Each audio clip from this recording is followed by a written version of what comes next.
Auzubillahiminash-shaytanir-rajim. Bismillahir-rahmanir-rahim.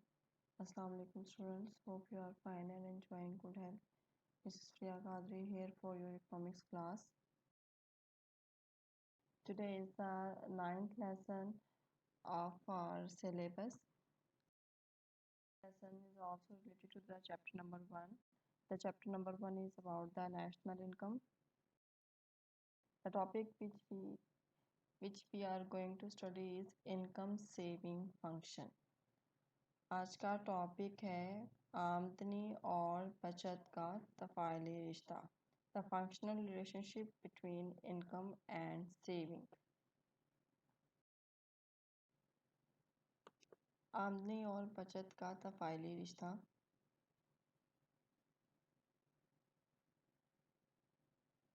How we can define it? By the definition, बचत से मुराद आमदनी का वो हिस्सा है जो ज़रूरियात ज़िंदगी पर खर्च करने के बाद बच जाए, यानी आपकी इनकम का वो पार्ट जो आपने कंज्यूम नहीं किया, that is known as the saving. S is equal to Y minus C.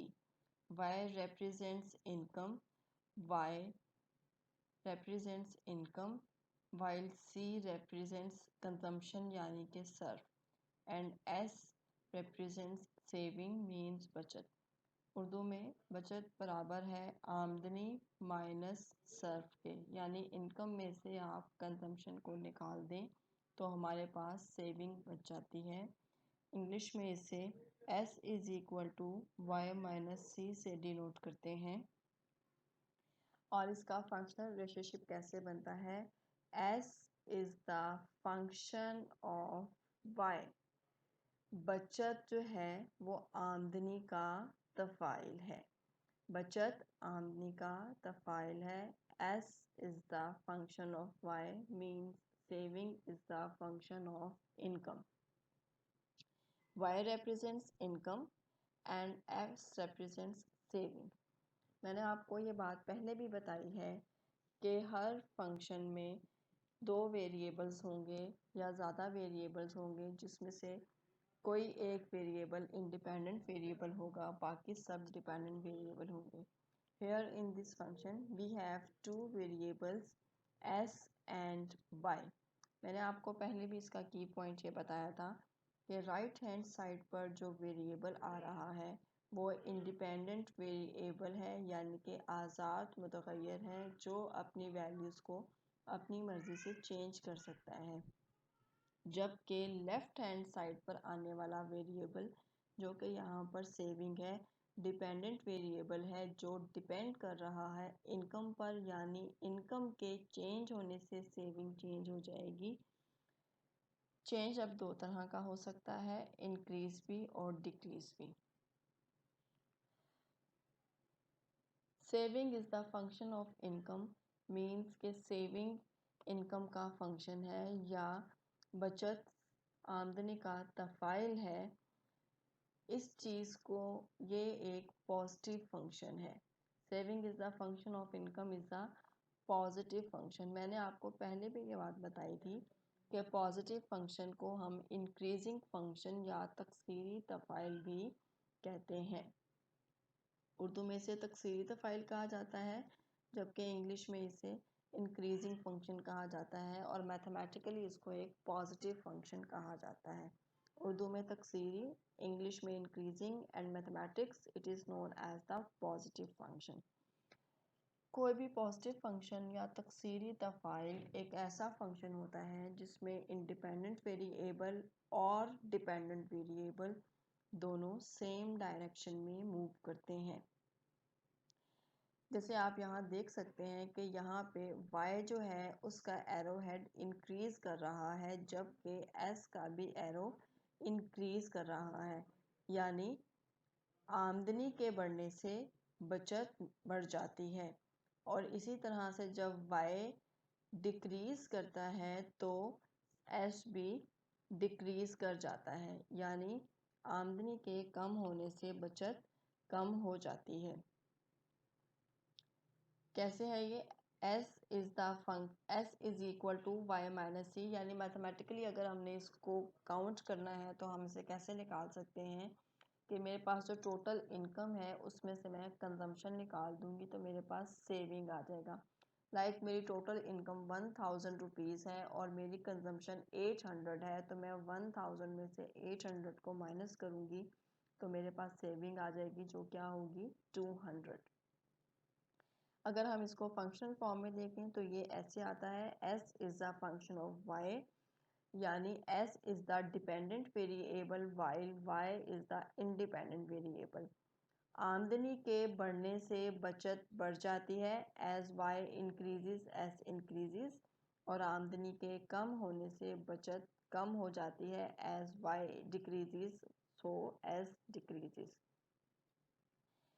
हर वे फंक्शन जिसमें डिपेंडेंट वेरिएबल और इंडिपेंडेंट वेरिएबल सेम डायरेक्शन में मूव करें वो इंक्रीजिंग फंक्शन या पॉजिटिव फंक्शन या तकसीरी तफ़ाइल कहलाता है। अब what are the conditions for saving, savings करने की क्या कंडीशंस हैं या सेविंग कैसे की जा सकती है। बचत की शराइत, इसके लिए हमारे पास दो मेन फैक्टर्स हैं। सबसे पहली बात है बचत करने का इरादा, मीन्स विल टू सेव, यानी आपके अंदर ये कुव्वत हो, ये ख्वाहिश हो, आपका इरादा हो, आपकी नीयत हो कि आपने बचत करनी है। बचत करने का इरादा, विल टू सेव मतलब नीयत करना, इरादा करना।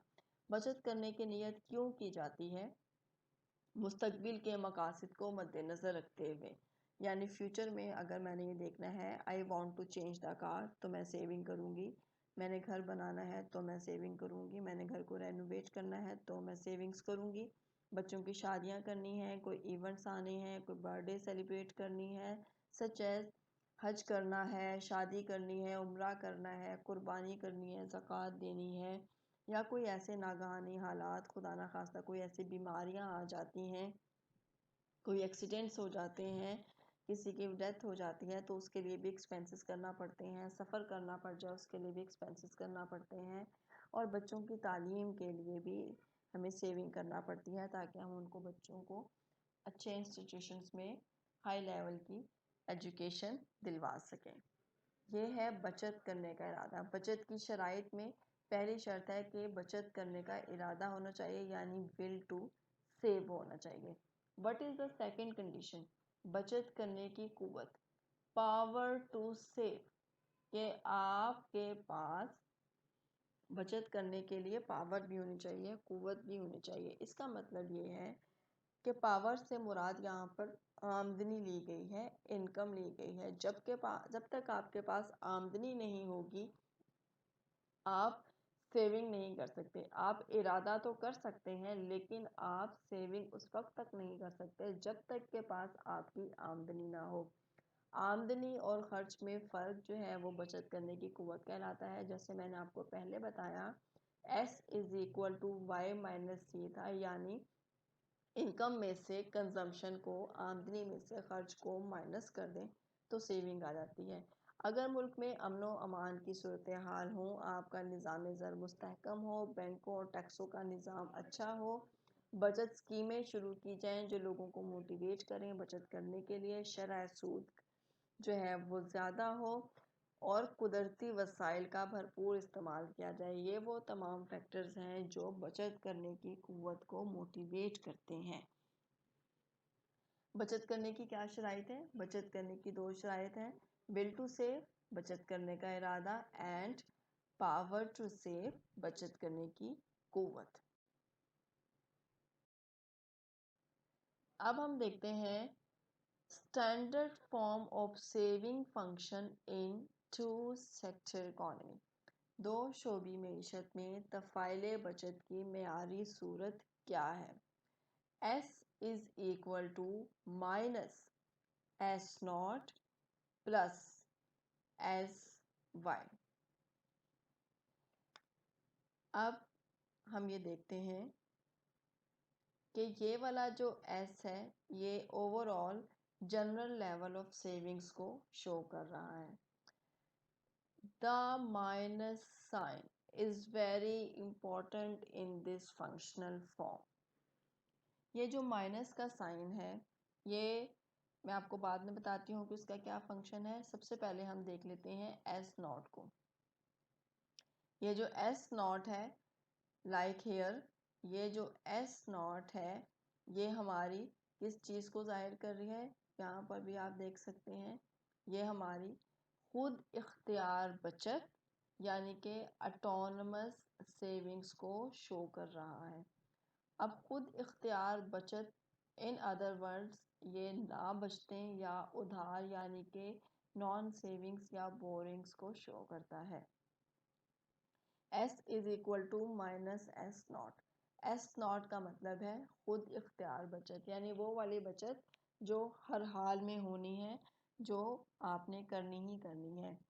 लेकिन इसके साथ ये जो माइनस का साइन है, ये इस चीज़ को रिप्रेजेंट करता है कि दर हकीकत ये बचत नहीं है, बल्कि ये उधार ली गई रकम है। जाहिर है बचत तो वो होती है जो आपने अपनी आमदनी में से कुछ ना कुछ रकम बचानी है, लेकिन उधार वो होता है जो आपकी आमदनी के अलावा आपने कोई रकम किसी दूसरे शख्स से ली है और उसे आपने वापस भी करनी है। तो दर हकीकत ये जो माइनस का साइन है, ये नॉन सेविंग्स या बोरिंग्स यानी कि ये उधार को जाहिर करता है।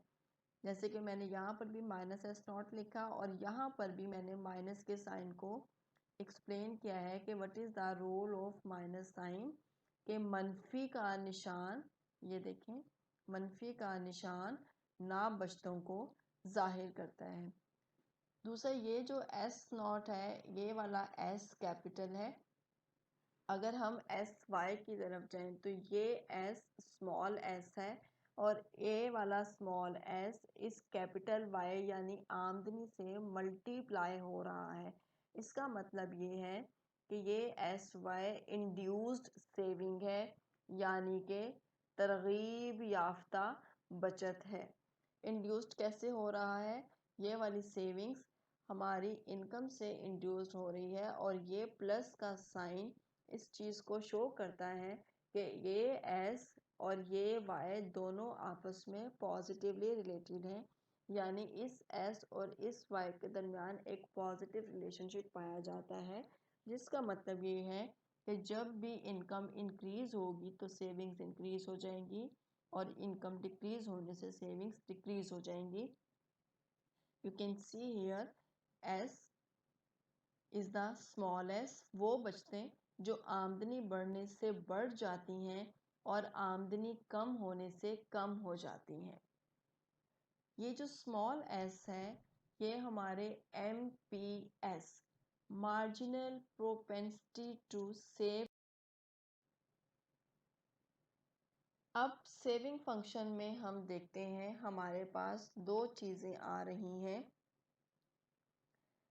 पहली चीज़ हमारे पास आ रही है औसत मेलाने बचत, एवरेज प्रोपेंसिटी टू सेव। दूसरी चीज़ हमारे पास आ रही है मुख्ततिम मेलाने बचत, marginal propensity to save.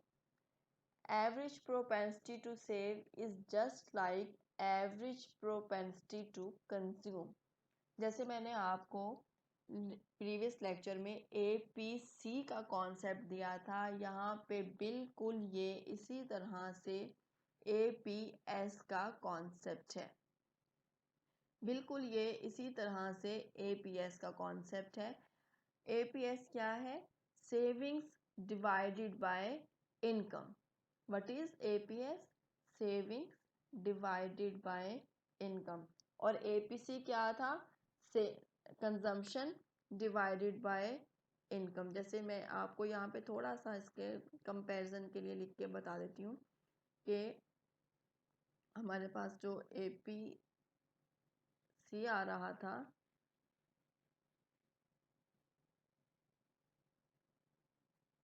it takes some time while writing।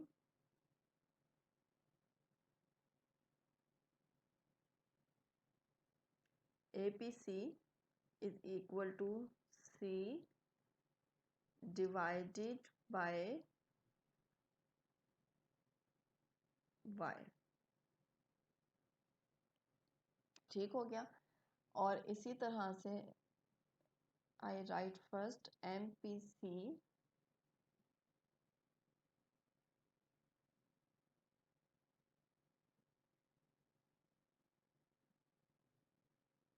is equal to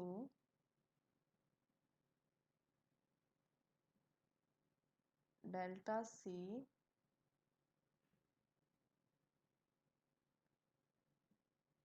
divided by delta Y. I just wrote it for the comparison, so it can make you easier for understanding. Otherwise, there is no other motive to write it. Like मैंने आपको बताया, as I told you before, कि औसत मिलाने बचत बिल्कुल inverse है औसत मिलाने सर्फ का। Average propensity to save is totally inverse to average propensity to consume. अब यहाँ पे आप फॉर्मूला में देख सकते हैं APS is equal to savings divided by income S divided by Y, जबकि APC हमारे पास क्या आता है, कंजम्पशन डिवाइडेड बाय इनकम। आप ये देखें सिर्फ और सिर्फ S और C का डिफरेंस है। मोस्ट ऑफ द स्टूडेंट्स इसमें ये बहुत बड़ी मिस्टेक करते हैं कि वो APS को APC कर देते हैं और APC को APS कर देते हैं। बेशक वो APS का कॉन्सेप्ट हो या वो MPS का कॉन्सेप्ट हो, APC का कॉन्सेप्ट हो या MPC का कॉन्सेप्ट हो, ये दोनों कॉन्सेप्ट जो हैं वो ऑलमोस्ट सेम हैं और इसमें कोई बहुत ज़्यादा चेंजेस नहीं है। सिर्फ C और S का चेंज है, डेल्टा भी एज इट इज़ है, Y भी एज इट इज़ है। सिर्फ आपने जब भी कंजम्पशन की बात होगी तो आपने C लिखना है और जब भी सेविंग्स की बात होगी तो आपने S लिखना है। अब जैसे कि देख लें कि ये औसत मिलाने बचत है, APS is equal to S divided by Y, savings divided by income. और अब जैसे ये MPS क्या है, मार्जिनल प्रोपेंसिटी टू सेव। इसका क्या फॉर्मूला है, MPS is equal to delta S divided by delta Y। Delta S mean change in saving to the change in income. आमदनी में तब्दीली से बचत में जो तब्दीली आती है उसका प्रोपोर्शन जो है वो MPS कहलाता है। जैसे I told you in the previous lecture that delta means change. Delta S change in saving. Delta Y change in income. यहाँ पे जो मैंने APC is equal to C divided by और MPC is equal to delta C divided by delta Y लिखा है, ये सिर्फ आपको एक थोड़ा सा कंपैरिजन बताया है कि APC और APS, MPC और MPS के कॉन्सेप्ट्स बिल्कुल एक जैसे हैं। जब इनकी डेफिनेशन आप स्टेटमेंट की फॉर्म में यानी जुमले या इबारत की सूरत में लिखेंगे उस वक्त भी सिर्फ और सिर्फ एक लफ्ज़ यानी सर्फ और बचत का फ़र्क आएगा, बाकी पूरी स्टेटमेंट एज इट इज़ है। इसी तरह जब आप इसको फॉर्मूला की सूरत में लिखेंगे तो तब भी सिर्फ और सिर्फ एक ही वर्ड का फ़र्क आएगा, एक ही लेटर का फ़र्क आएगा, यानी APS में S आ जाएगा, APC में C आ जाएगा, MPS में डेल्टा S आ जाएगा और MPC में डेल्टा C आ जाएगा। There is no other difference. और पेपर में ये क्वेश्चंस हमेशा कंपैरिजन में आता है। वो आपसे पूछते हैं what is the difference between APC and APS, और ये क्वेश्चन आ सकता है what is the difference between MPC and औसत मिलाने बचत APS, average propensity to save क्या है, आमदनी और बचत की बाहमी निस्बत को औसत मिलाने बचत कहते हैं, यानी APS is equal to S divided by Y। APS is equal to S divided by Y। मैं हमेशा स्टूडेंट्स को ये रिकमेंड करती हूँ कि इंग्लिश में फार्मूला को लिखने में टाइम भी कम लगता है और आसान है, इजी टू लर्न है। लेकिन वो बच्चे जिनको इंग्लिश में डिफ़िकल्टी फेस आती है उनको इंग्लिश में डिफिकल्ट लगता है वो उर्दू में भी इसको कर सकते हैं, देयर इज नो इशू। औसत मिलाने बचत क्या है? बचत बटा आमदनी। इसको हम एक एग्जाम्पल से भी इलेबोरेट कर सकते हैं। लाइक इसकी एग्जाम्पल क्या है? अगर एक शख्स एक महीना यानी एक महीने का 1 मंथ का टाइम पीरियड है, उसमें कितने पैसे कमाता है? 5,000 रुपये। एक शख्स एक महीने में 5,000 रुपये कमाता है और वो 4,000 रुपये खर्च करता है, तो व्हाट इज द सेविंग? उसकी सेविंग 1,000 रुपये महाना है। अब अगर आप ये फॉर्मूला देखें तो इस फॉर्मूले में आप सेविंग कैसे निकालेंगे? आपको सेविंग निकालने के लिए पहले कंजम्पशन पता होना चाहिए। लाइक जैसे मैंने ये यहाँ पे किया है कि S is equal to Y minus C. As I know income is 5,000 while consumption is 4,000. What is income? Income is 5,000. Consumption is 4,000. So what is the saving? The saving is 1,000. Fine. ये हमने saving find out कर ली है. After finding the saving, we can put the values in the formula and can calculate the APS. As we know the formula of APS, APS is S divided by Y. इसमें ये देख लें, मैंने saving count की है, calculate की है 1,000 while income is 5,000. 1,000 is divided by 5,000. So what is the APS? It is 0.2. Is that clear? Is there any difficulty? Any problem you face here till yet? I repeat, औसत मिलाने बचत APS shows the ratio between income and consumption. The formula is APS is equal to S यानी savings divided by income Y. And to put the values in the formula, first of all we have the values of income and consumption, or directly we can have the values of savings and income. The example is given here that a person earns 5,000 per month and consumes 4,000 per month. So what is the saving of that person? That is 1,000. How I can calculate this? Due to this formula, S is equal to Y minus C. The formula is savings is equal to income minus consumption. The income of the person is 5,000 while the consumption of that person is 4,000. By subtracting 5,000 both of the values, we will get 1,000 saving. The saving in 1,000. Now we can put the values of savings and income in the particular formula of APS. The formula of APS is equal to S divided by Y, while S. Now come to the next point. It is about the MPS, marginal propensity to save. Marginal propensity to save.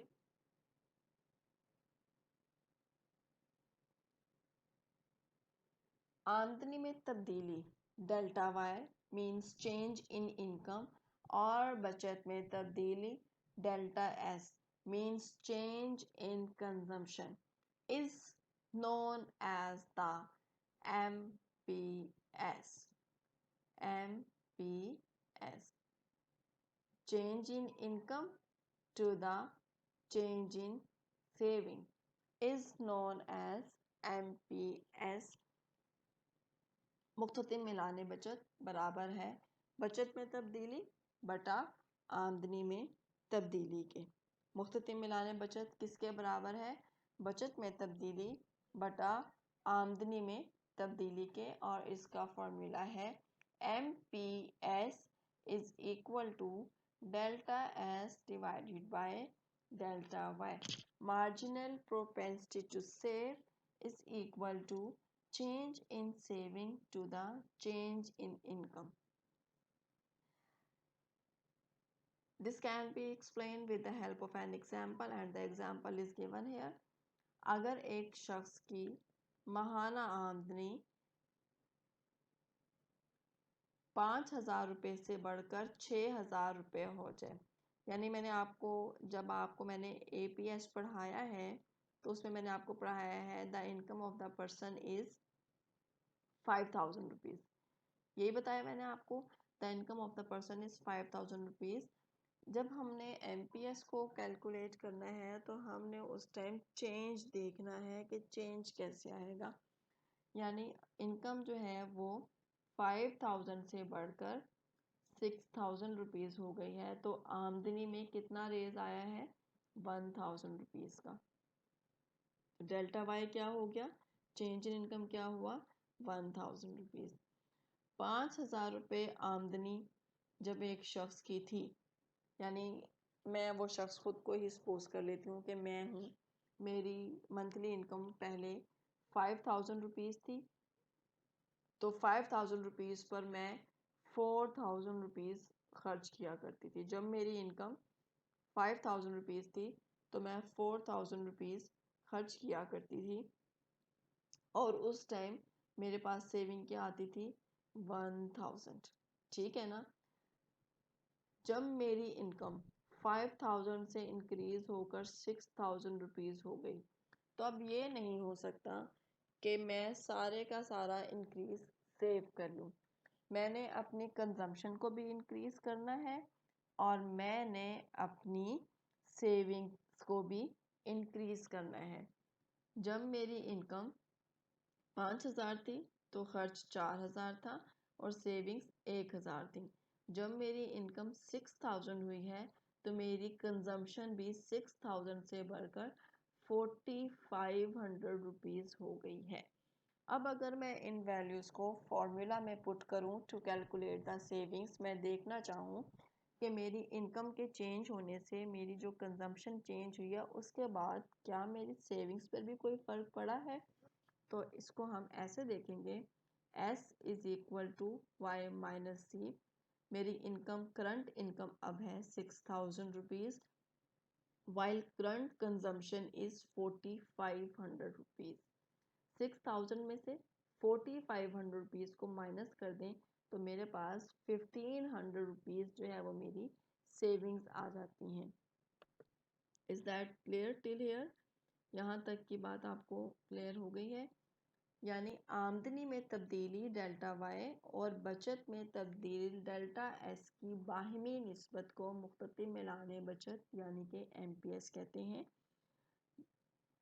The change in income, the change in saving to the change in income is known as the MPS, marginal propensity to save. The change in saving to the change in income is known as the MPS, marginal propensity to save. The formula is MPS is equal to delta S divided by delta Y.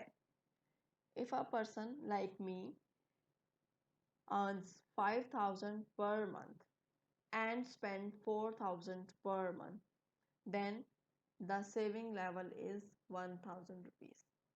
If my salary increases from 5,000 to 6,000, so how much increase in my salary?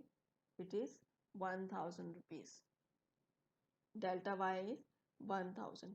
Ultimately, due to increase in the saving, consumption will also increase. So, what would be my consumption? My consumption would be 4,500 rupees. And what is the change in the consumption? Here you can see the comparison. When income is 5,000 rupees, consumption is 4,000 rupees. So, what is the saving level? That is 1,000 rupees. When income is 6,000 rupees, consumption increases to 4,000 to 4,500, means consumption चार, आमदनी में 5,000 से 6,000 हुई है, यानी आमदनी में 1,000 का इजाफा हुआ है। Delta Y is 1,000। तो कंजम्पशन 4000 से बढ़कर 4500 हो गई है, तो डेल्टा सी यानी कंजम्पशन में कितने का चेंज आया है? 500 रुपीज़ का।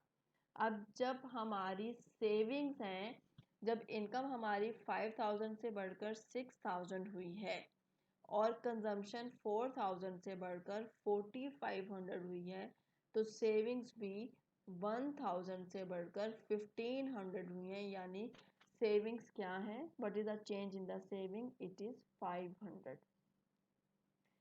Income is 5000, consumption is 4000, saving is 1000. When income is 6000, consumption increases to 4500 and in savings also increases to 1500. So in this, here we can see the change delta. What is the change in income? It is about 1000. What is the change in consumption? It is about 500. What is the change in saving? It is about 500 also. Now put these values in the formula. MPS is equal to delta S divided by delta Y. What is the delta S? What is the delta S? It is 500. The delta S is 500. And what is the delta Y? It is 1000. MPS is equal to delta S divided by delta Y. MPS is equal to delta S divided by delta Y. What is the delta S? Delta S is 500. Here 500 this. And what is the delta Y? Delta Y is 1000. What is delta Y? It is 1000. 500 divided by 1000 is equal to 0.5 or 1 by 2. This is MPS. The values of MPS is 1 by 2 or 0.5. So student, this is today's lecture, which is very much related to the consumption function. There is a slight difference between the consumption function, income function and the saving income function. There is a difference of only